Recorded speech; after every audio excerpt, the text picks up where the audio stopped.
In other news, Amy Coney Barrett's Supreme Court confirmation hearings are scheduled to get underway today at 9 a.m. Eastern Time. Judge Barrett will face intense questioning from supporters and detractors in one of the most consequential Supreme Court confirmation hearings in recent decades. And joining us now via Skype for what we can expect to watch for its constitutional and appellate, for its value this morning is appellate attorney Jeff Lewis. And we say good morning, Jeff. Thank you so much for joining us. I bungled your introduction. Forgive me. Good morning. You That's are okay. a constitutional and appellate attorney. So thank you for being here this morning so early with us. Judge Barrett has released her opening statement, apparently, and that she will deliver today in front of the Senate Judiciary Committee. What do you make of her remarks? Well, she laid out that she's going to follow in the footsteps of her mentor, Justice Scalia, that she's going to issue decisions that are unpopular, but that stick to the script, the text of the Constitution. And so talk to us about what this selection could mean for the courts. You know, over the weekend, there was some supplemental information that was omitted from her questionnaire that was included. And so, you know, people are really concerned about what that means moving forward. I mean, so with stuff like Roe v. Wade, with gay marriage, with health care, with gun control, is this omission, is this indicative of what we can expect?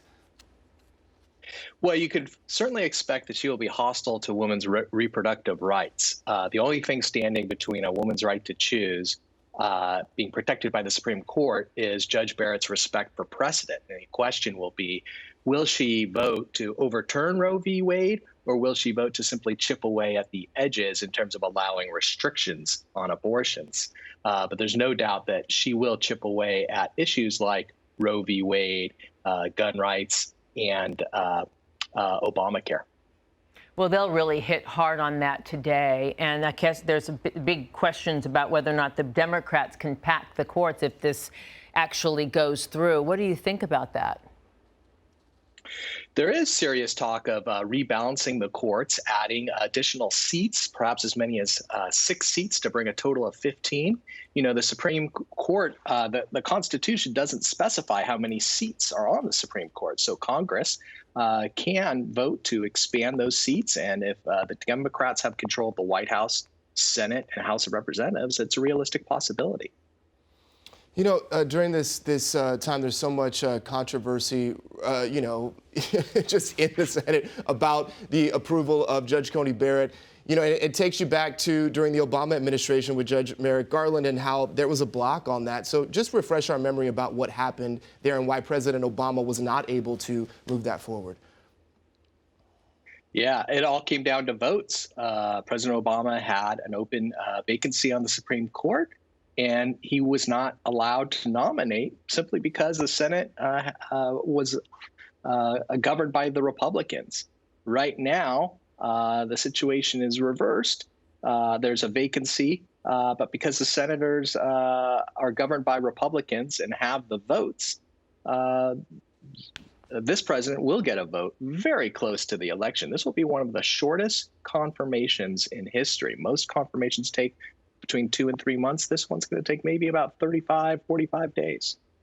And it seems to go against the will of the people, since the majority of those polled believe that this confirmation should happen after the election, when the president, and we know who's going to control the Senate, et cetera. Constitutionally, can you tell us what we can expect ahead? And gee, you know, whether or not, you know, we will look back at this time and say this was not done well, or they took advantage and exploited the situation in their favor. How do you think we'll look back at it historically? Well, it's legally proper for the Senate to take this issue up. The question is politically how this will be viewed.